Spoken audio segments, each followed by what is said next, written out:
গুরুদেবের শরীরে লেগেছিল। গুরুদেব আমাকে অনেক ভর্ৎসনা করলো, অনেক মারধর করলো, আমাকে অনেক তিরস্কার করলো। আমি গুরুদেবের চরণ ধরে কেঁদে কেঁদে বলেছিলাম, গুরুদেব তুমি আমাকে চরণ ছাড়া করো না, গুরুদেব তুমি আমাকে চরণ ছাড়া করো না, গুরুদেব তুমি আমাকে চরণ ছাড়া করো না, গুরুদেব তুমি।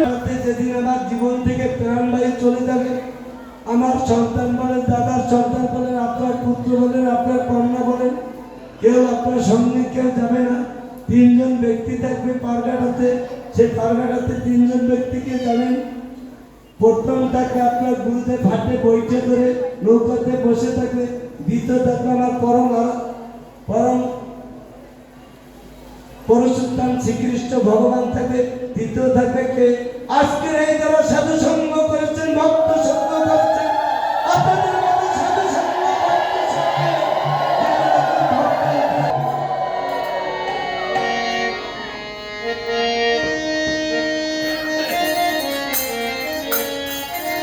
আপনাদের মধ্যে একজন ভক্ত উপস্থিত থাকবে তাদের পারগারে।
কথা বলবো না।